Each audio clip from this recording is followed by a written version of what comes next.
इतिहास के स्वर्णिम पृष्ठ उसका अध्ययन करने वाले हैं और उसी में हम अध्ययन करने वाले हैं विजयनगर साम्राज्य का। विजयनगर साम्राज्य का अध्ययन करने से पहले हम विजयनगर का अर्थ समझ लेंगे। विजयनगर का अर्थ क्या होगा? शाब्दिक होगा इसका विजय का शहर। ये जो शहर था ये था दक्षिण के तुंगभद्रा नदी के किनारे पर स्थित था और यह हिंदू साम्राज्य जो माना जाता है, हिंदू साम्राज्य माना जाता है इसको। इसकी स्थापना की गई थी हरिहर प्रथम व बुक्का प्रथम के द्वारा। स्टार्टिंग में ये हिंदू थे, लेकिन बाद में जैसे ही मुसलमानों का आरक्षण को आक्रमण हुआ तो इन्होंने सजा से बचने के लिए मुस्लिम धर्म ग्रहण कर लिया। मोहम्मद तुगलक के समय जब दक्षिण में विद्रोह हुए तो उस समय इन्हें सेना के साथ वहां भेजा गया, तो इन्होंने वहां जाकर के विद्याधरण जो पंडित थे इनसे जो है पुनः ये हिंदू धर्म में दीक्षित हो गए और इन्होंने साम्राज्य की स्थापना की। हिंदू धर्म फिर से इन्होंने ग्रहण कर लिया और हिंदू साम्राज्य की स्थापना की गई इनके द्वारा। विजयनगर इसका नाम इसलिए पड़ा क्योंकि इसकी राजधानी जो थी उसका नाम विजयनगर था, तो विजयनगर इसी साम्राज्य का नाम इसके हिसाब से पड़ा। अनमोल प्रसिद्धियां विजयनगर संत के आशीर्वाद और हिंदू बनकर के विजयनगर साम्राज्य की जब इन्होंने नींव डाली तो सबसे पहले जो शासक बनने वाला था वो था हरिहर प्रथम। इस वंश को जो है संगम वंश भी कहा जाता है। कारण क्या संगम वंश कहने का कि हरिहर प्रथम और बुक्का प्रथम जो थे संगम के पुत्र थे, तो इन्होंने संगम वंश की स्थापना की। प्रथम जो इसका शासक बना, प्रथम शासक बना था हरिहर प्रथम।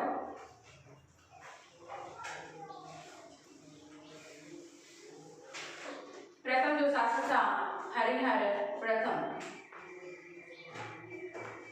हरिहर प्रथम जो गद्दी पर बैठा 1336 से लेकर के 1400, ये जो वंश था ये वंश चला 1300 संगम वंश जो 1336 से लेकर के 1486 ईस्वी तक।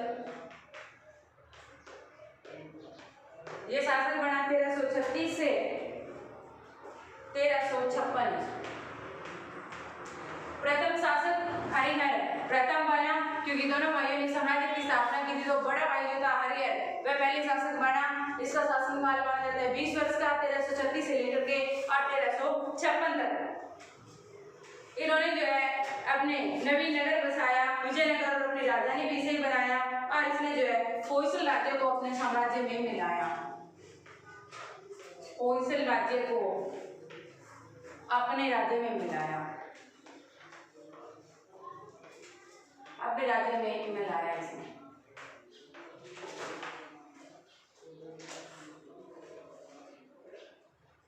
और कदम और मदुरा पर भी इसने विजय हासिल की। कदम व मदुरा पर भी विजय प्राप्त की। 20 वर्ष का शासन काल रहा। विजयनगर राज्य को से अपनी राजधानी बनाया, होयसल राज्य को अपने राज्य में मिलाया, मदुरा और कदम को भी इसने अपने राज्य में मिलाया। उसके राज्य में कृषि विकास के कार्य जो उसने किए और इसमें साथ में उसने क्या कार्य किया? कृषि कार्य को उसने बढ़ावा दिया। कृषि कार्य को बढ़ावा दिया यानी लोगों को अधिक से अधिक जो है खेती करने के लिए इसने प्रोत्साहित किया। और लगभग इसी समय यानी जब ये संगम वंश की स्थापना हुई थी दक्षिण में, उसी समय जो है बहमनी राज्य का भी उदय हुआ। बहमनी साम्राज्य भी उसी समय जो है दक्षिण में स्थापित हो गया। जब दक्षिण में ये दो साम्राज्य स्थापित हो गए तो संघर्ष होना क्या था इनका स्वाभाविक ही था।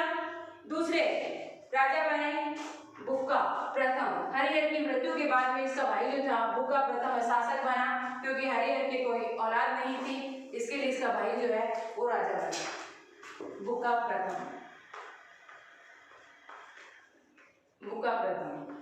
बुक्का प्रथम बना 1356 से 1377 ईस्वी तक इसका शासनकाल जो वो माना जाता है। हरिहर का ये उत्तराधिकारी था, उसने मदुरा को अपने साम्राज्य में शामिल किया। इसने जो है मदुरा को अपने राज्य में मिला लिया। एक भाई ने तो क्या किया था, इस पर विजय हासिल की, दूसरे ने मदुरा को अपने साम्राज्य में मिला लिया, अपने साम्राज्य में मिला लिया। और इसने जो है दोनों राज्यों की जो सीमा थी, बहमनी साम्राज्य की और संगम जो राज्य था, उनकी सीमा जो थी वो कृष्णा नदी तक जो है, कृष्णा नदी को उसके बीच में जो है बना लिया कि कृष्णा नदी के तक एक पार जो है संगम की सीमा और दूसरे तरफ जो थी वो बहमनी राज्य की सीमा थी। बुक्का ने वेदांत मार्ग प्रतिष्ठापक की उपाधि धारण की। ये जो हरिहर और बुक्का प्रथम जो थे, इन्होंने महाराजा धिराज की उपाधि जो वो धारण नहीं की थी, दोनों नहीं। तो बुक्का जो था उसने वेद मार्ग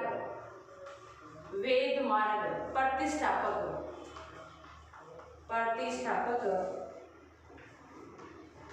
की उपाधि जो वो धारण की, उपाधि धारण की हरिहर। और इसके बाद में बुक्का के बाद में जो शासक बना था हरिहर द्वितीय, इसके बाद में शासक बना हरिहर द्वितीय।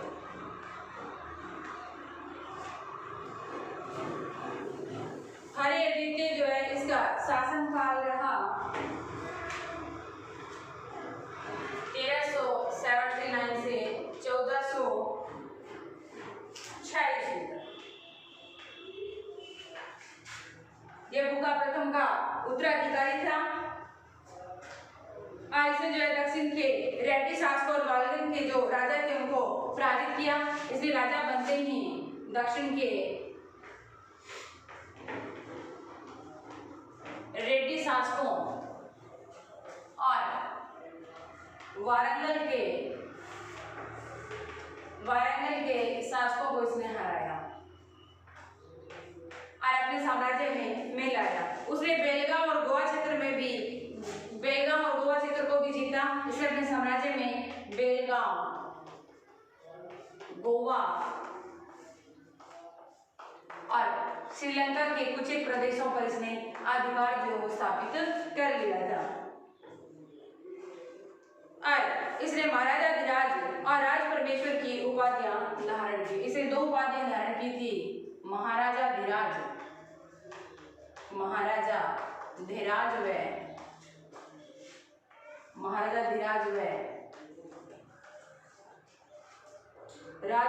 व राज परमेश्वर की इसने उपाधियां धारण की। राज परमेश्वर की उपाधि इसने धारण की। इसने जो है करनाल, कृष्णापल्ली, कांची, चिकलपुर को भी जीतकर अपने राज्य में शामिल किया। इसका राज्य विस्तार जो था उनमें प्रमुख प्रदेश थे कनाड़ा, तिरुचिरापल्ली,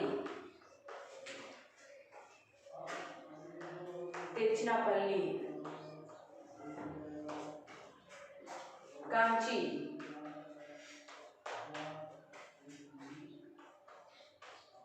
और चिकलपुर।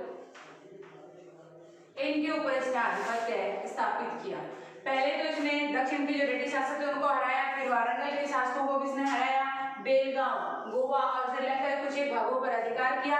इसके बाद इसने महाराजा धिराज और राज परमेश्वर की उपाधि धारण की। कनारा, तिरुचिरापल्ली, कांची और चिकलपुर को भी अपने राज्य में इसने मिलाया। इसकी मृत्यु के बाद में जो शासक बना वो बना था देवराय प्रथम। हरिहर द्वितीय के बाद शासक बना देवराय प्रथम।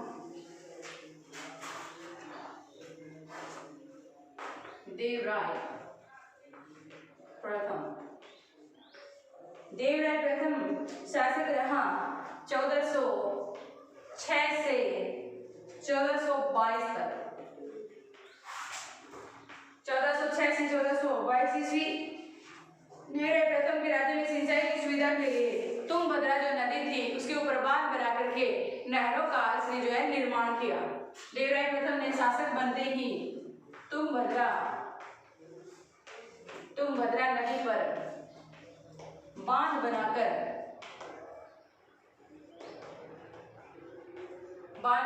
सिंचाई के लिए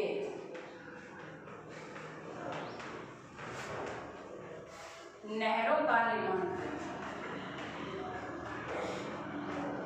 इसने अपने राज्य में कृषि कार्य को बढ़ावा देने के लिए जब बार बार बारिश नहीं हो रही थी, अकाल पड़ रहा था, तो उस समय इसने क्या किया, तुंगभद्रा नदी के किनारे पर यह शहर स्थित था, तो इसने तुंगभद्रा नदी के ऊपर बांध बनाया और बांध बना करके सिंचाई के लिए इसने नहरों का निर्माण करवाया।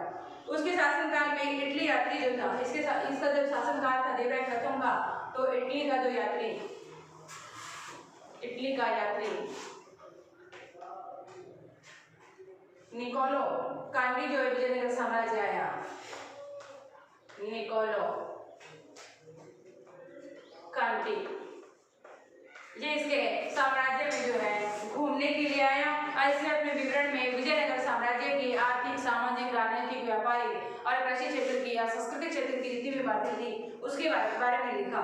इसकी मृत्यु हो गई थी 1422 ईस्वी में और उसी समय जब बहमनी राज्य ने पुणे जिसके साथ में युद्ध हुआ और बहमनी शासक फिरोज शाह ने इसे पराजित कर दिया था। इस हार का बदला, यानी ये जो देवराय प्रथम था इसके साथ में बहमनी के शासक देवराय प्रथम वह बहमनी का जो शासक था, बहमनी शासक फिरोज के मध्य जो संघर्ष हुआ जिसमें जो है देवराय जो था वो हार गया था और इस हार का बदला जो है लिया गया किसके द्वारा, देवराय द्वितीय के द्वारा। देवराय प्रथम के बाद जो शासक बना देवराय द्वितीय।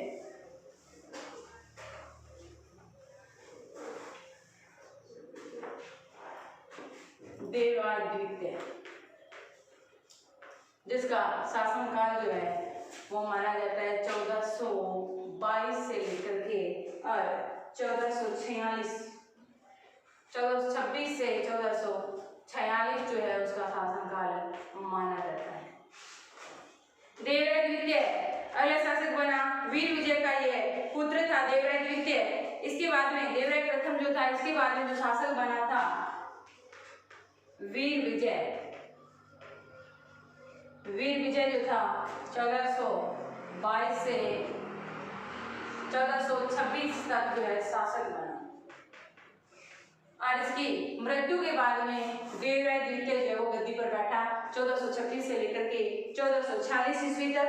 उसने इमाड़ी देवराय भी जो इसे क्या कहा जाता है, देवराय द्वितीय को इमाड़ी देवराय भी इसको कहा जाता है।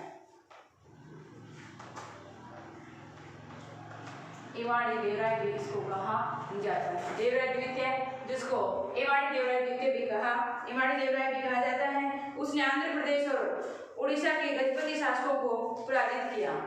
इसने जो है आंध्र प्रदेश, इसने आंध्र व उड़ीसा के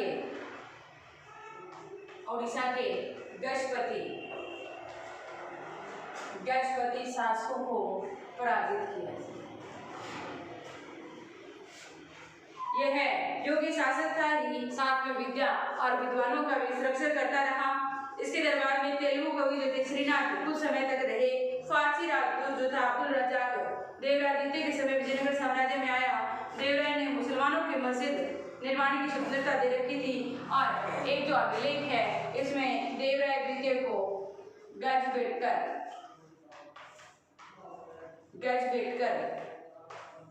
भी इसको कहा जाता है। गजबेटकर इसने उपाधि जो है वो धारण की।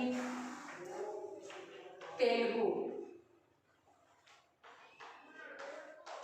कवि श्रीनाथ को इसने आश्रय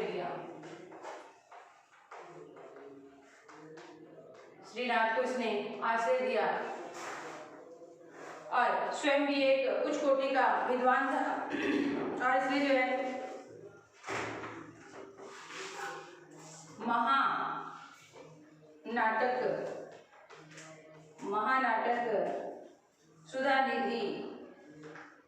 महानाटक सुधा निधि और ब्रह्मसूत्र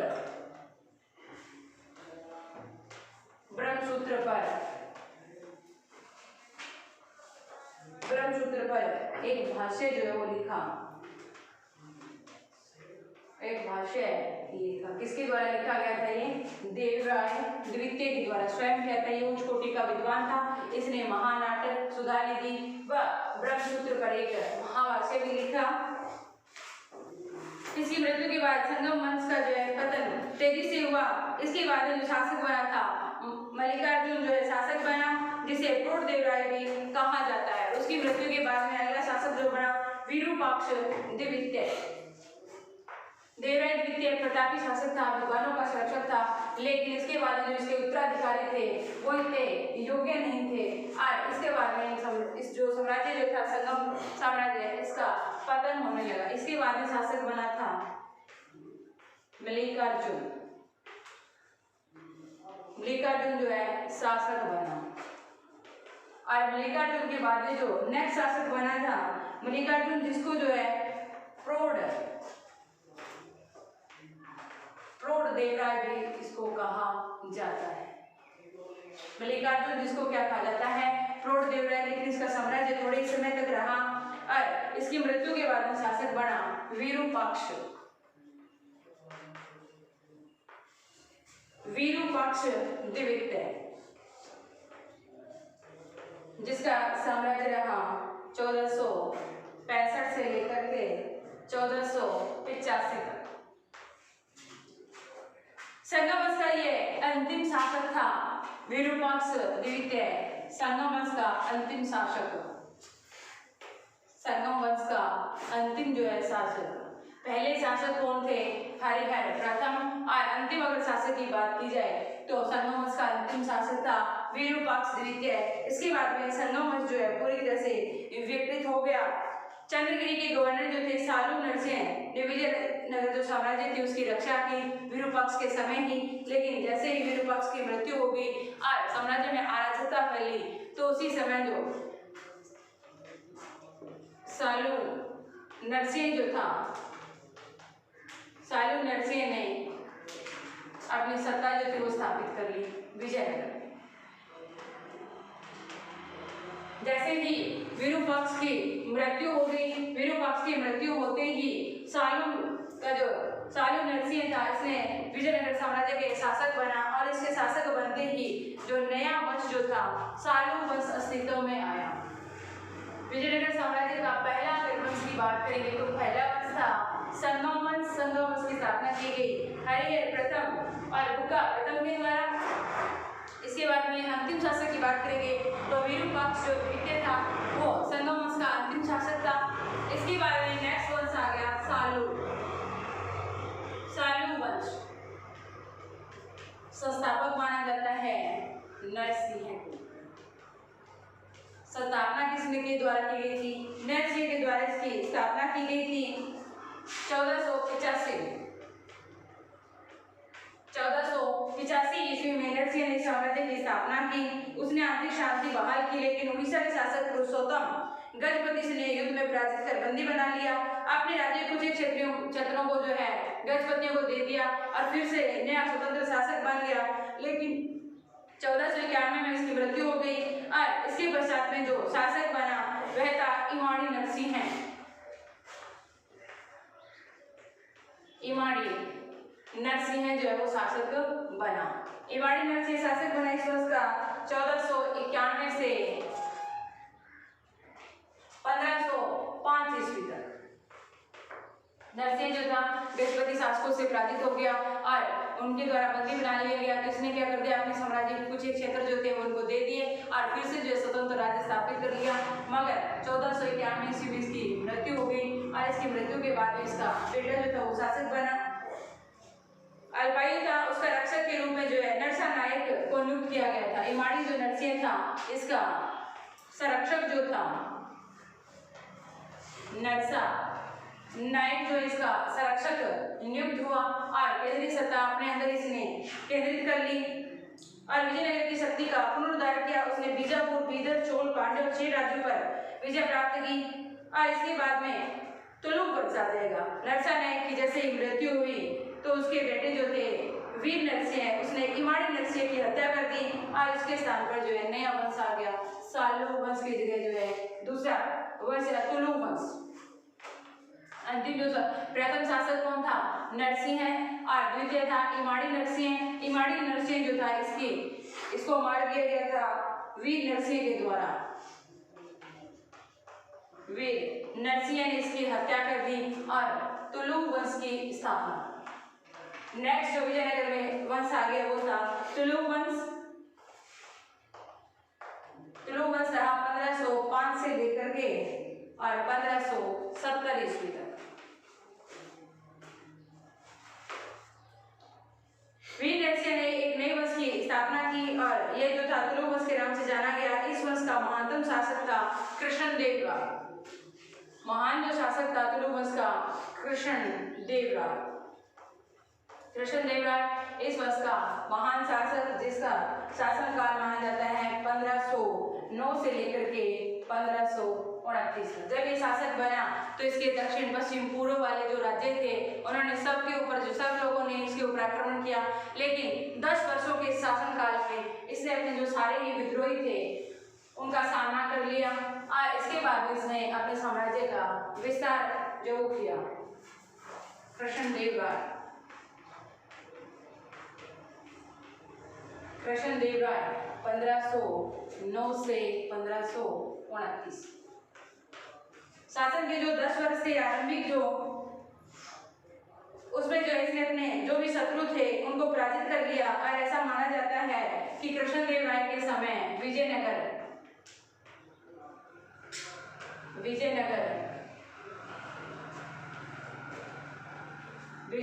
की समृद्धि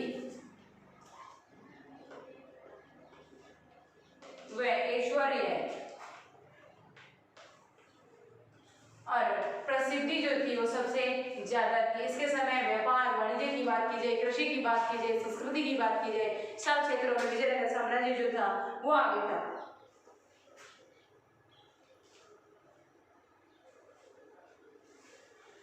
1520 ईस्वी तक इसने अपने समस्त जो शत्रु थे उनको पराजित कर दिया और उसने जो पुर्तगालियों के साथ में मैत्रीपूर्ण संबंध स्थापित किए और उसके शासनकाल में काफी व्यापारी जो थे वो पुर्तगाल से जो आए। उसी समय हमारे भारत देश के ऊपर कौन से विदेशी यात्री जो थे वो आ गए थे, पुर्तगाली आ गए थे। तो इसने जो है पुर्तगालियों के साथ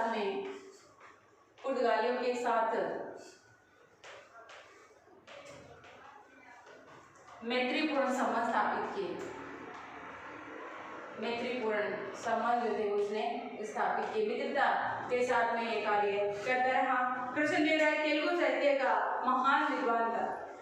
कृष्णदेव राय जो थे वो तेलुगु साहित्य के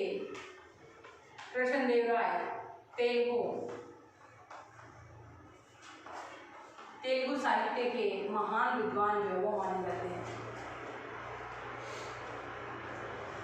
महान विद्वान थे और साथ में इसने अपने दरबार जो था उसमें 8 महान कवियों को जो इसने संरक्षण दे रखा था।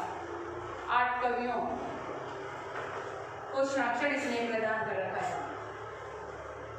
जिस तरह से अकबर जो था उसके दरबार में 9 रत्न रहा करते थे, तो इसके दरबार में 8 जो है महान कवि, 8 रत्न जिसको हम बोल सकते हैं वो रहा करते थे।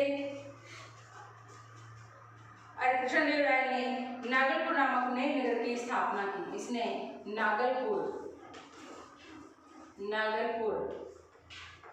नामक नए नगर की इसने स्थापना की। नए नगर की इसने स्थापना की थी। कृष्णदेव राय ने जो है हजारा और विठल स्वामी के 2 मंदिरों का निर्माण करवाया था। इसने हजारा व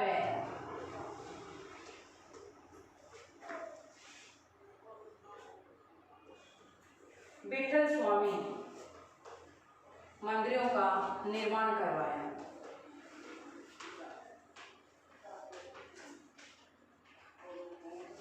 दो मंदिरों का निर्माण करवाया था, हजारा और विठल स्वामी मंदिरों का इसके द्वारा निर्माण करवाया गया।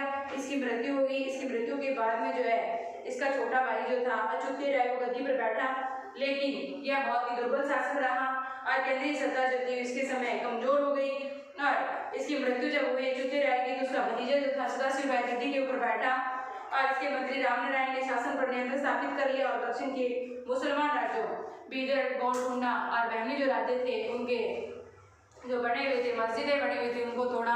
तो सभी मुस्लिम राज्यों ने एकत्रित होकर के और विजयनगर साम्राज्य के ऊपर आक्रमण किया और अंत में विजयनगर साम्राज्य जो था वो तहस नहस हो गया। अब हम पढ़ेंगे विजयनगर साम्राज्य की सांस्कृतिक प्रगति, साम्राज्य की सांस्कृतिक प्रगति के बारे में पढ़ेंगे, साहित्य के बारे में पढ़ेंगे। सबसे पहले देखेंगे सांस्कृतिक प्रगति। सांस्कृतिक प्रगति,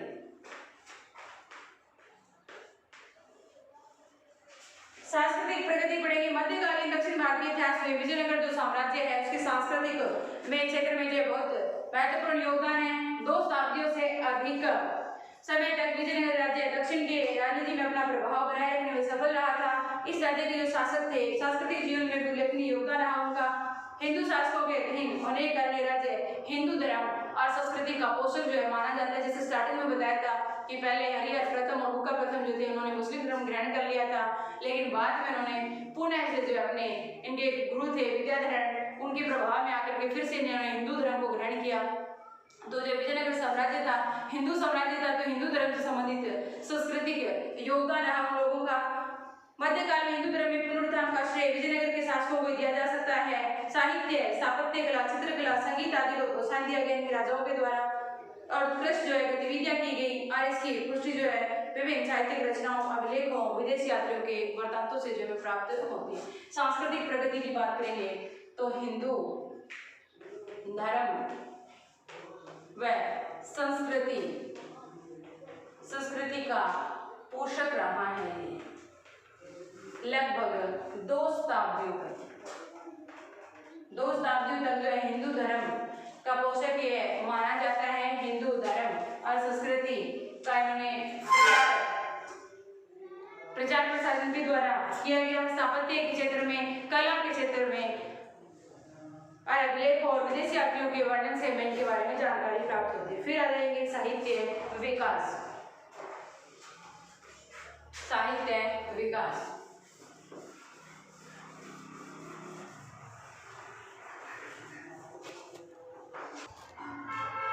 कला साहित्य का विकास। साहित्य में साहित्य में 4 वेदों की संहिताओं और आरण्य ग्रंथों पर संहिताएं लिखी गई, टीकाएं लिखी गई। इसके बाद में कृष्णदेव राय के संरक्षण में जो है ईश्वर दीक्षित ने हेमकूट नामक महाकाव्य पर टीका लिखी।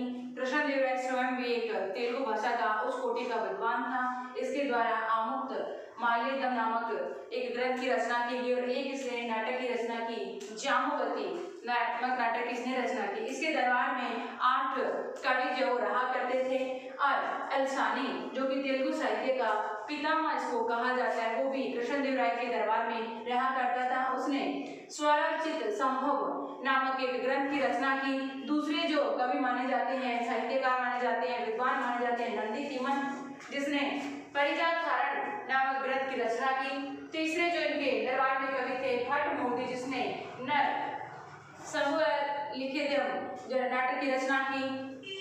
इन्होंने नर समूह यानी ग्रंथ की रचना की। इसके अलावा अन्य जो कवि थे उन्होंने भी साहित्यिक रचना की। इसके बारे में सामाजिक स्थिति, सांस्कृतिक स्थिति और धार्मिक स्थिति के बारे में लिखा। तेनालीराम जो थे वो भी इन्हीं के दरबार में रहा करते थे। पांडुरंग महात्म में इनकी रचना है। तेनालीराम की तुलना जो है अकबर के दरबारी जो कवि थे बीरबल उससे की जाती है कि कृष्णदेव राय के जो बीरबल माने जाते हैं वो है तेनालीराम, जिन्होंने पांडुरंग महात्म में पुस्तक की रचना की। इसके बाद में हम अध्ययन करेंगे कला का। कला के क्षेत्र में कृष्णदेव राय का जो समय था विजयनगर साम्राज्य का स्वर्ण युग माना जाता है। कृष्णदेव राय ने हजारा का मंदिर और विठल स्वामी मंदिर का निर्माण करवाया, जिसकी विशेषता थी द्रविड़ शैली की जो विशेषताएं थी वही विशेषता इसी मंदिर की थी। सिर्फ इसमें गोपुरम मंडप जो है अन्य विशेषता के रूप में जुड़ा। इसके बाद में संगीत की बात करेंगे तो साइन जो है जिन्होंने संगीत सा नामक पुस्तक की रचना की और राम अमात्य ने स्वर मेला कला निधि की रचना की और देवराय द्वितीय ने लक्ष्मी नारायण जो है इनको संरक्षण दे रखा था। इन्होंने संगीत सर्वोदय पुस्तक की रचना की। कला, साहित्य, संगीत, स्थापत्य आदि में बहुत बड़ा योगदान रहा विजयनगर के शासकों का। इनका अच्छा सा उदाहरण है हम्पी राज्य। हम्पी के खंडहर आज विश्व धरोहर की सूची में शामिल होते हैं। ये तो था आपका चैप्टर नंबर 2 जो कि कंप्लीट हो गया। अब इसका आ जाएगा आपके होमवर्क।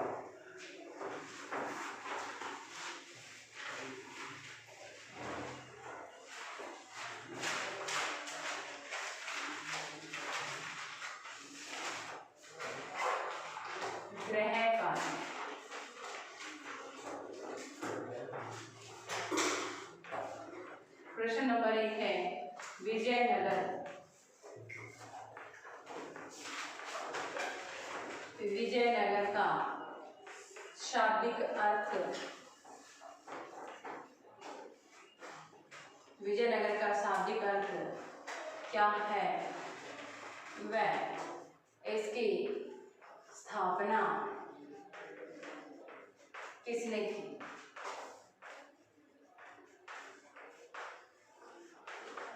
विजयनगर साम्राज्य का शाब्दिक अर्थ क्या होगा? विजय का शहर। और इसकी स्थापना किसके द्वारा की गई थी? हरिहर और बुक्का प्रथम के द्वारा इनकी स्थापना की गई थी।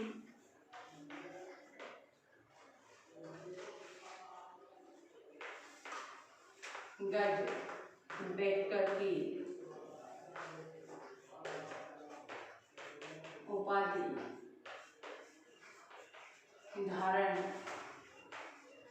करने वाला शासक कौन था? विजयनगर साम्राज्य का ऐसा शासक जिसने गढ़बेटकर की उपाधि धारण की थी। आगे है कृष्णदेव राय ने किन मंदिरों का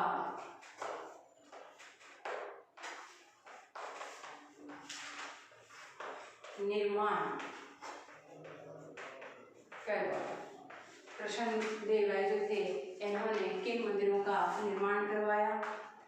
हजारा और विठलदास। तेनालीराम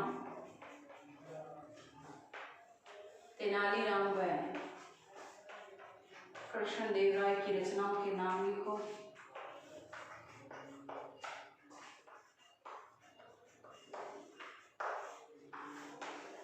तेनालीराम व कृष्णदेव राय की रचनाओं के नाम लिखो। तेनालीराम ने किस ग्रंथ की रचना की थी? और साथ के साथ में आपको लिखना है कि कृष्णदेव राय ने किन ग्रंथों की रचना की। उसके बाद में आपको नाम बताना है संगीत सागर,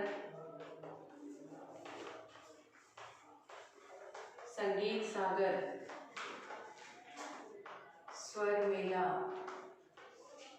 संगीत सागर, स्वर मेल कला, निधि व संगीत